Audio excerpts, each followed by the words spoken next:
আসসালামু আলাইকুম প্রিয় দর্শক শ্রোতা, আশা করি আপনারা সকলেই ভালো আছেন। আজকে যাচ্ছি নওগাঁর দিকে। উত্তরবঙ্গের একটি জেলা নওগাঁ। তো নওগাঁ জেলায় অবস্থিত সান্তাহার জংশন। সান্তাহার জংশন বিশাল সীমানা নিয়ে অবস্থিত। তো এটাই আজকে আপনাদের সঙ্গে শেয়ার করব। তো আপনারা দেখতে, এই যে শুরু হলো সান্তাহার জংশনের সীমানা। প্রথমে দেখতে পাচ্ছেন এটা সান্তাহার জংশনের সাইলো। এটা খাদ্য গোডাউন, সরকারি বিশাল একটি খাদ্য গোডাউন।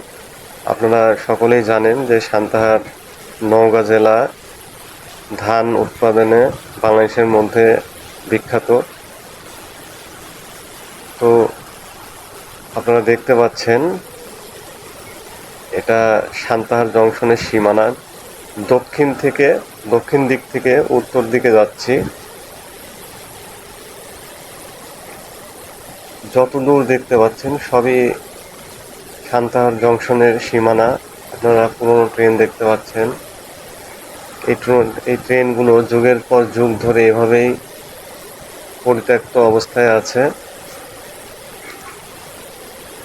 ট্রেনগুলো নষ্ট হয়ে পরিত্যক্ত অবস্থায় এভাবেই রাখা আছে। এটা ছোটবেলা থেকেই দেখে আসছি।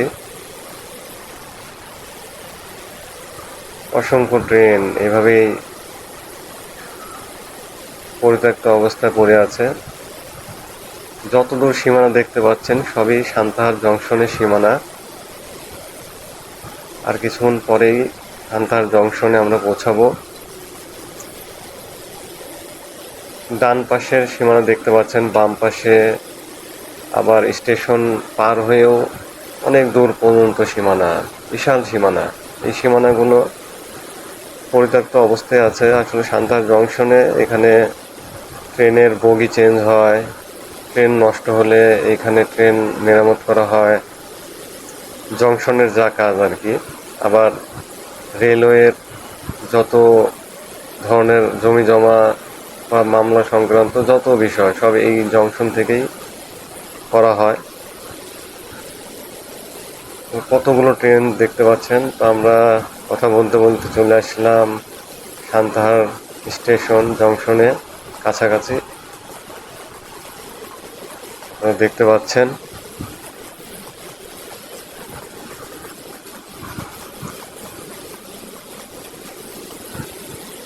ট্রেন ব্রেক করছে।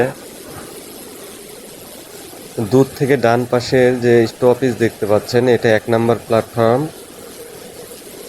বাম পাশে যদি দেখা যাচ্ছে না ওটা 2 নাম্বার, তারপরে 3 নাম্বার। তো আপনারা প্রথম প্ল্যাটফর্ম 1 অর্থাৎ 1 নম্বর প্ল্যাটফর্ম দেখতে পাচ্ছেন। একটি ট্রেন দাঁড়িয়ে আছে। তো উত্তরে আরো অনেক সীমানা নিয়ে অবস্থিত এই সান্তাহার জংশন। তো স্টেশনে আমরা থামলাম। তো ভিডিওটা আপনাদের কাছে কেমন লাগলো আশা করি আপনারা জানাবেন। সবাই ভালো থাকবেন। আসসালামু আলাইকুম।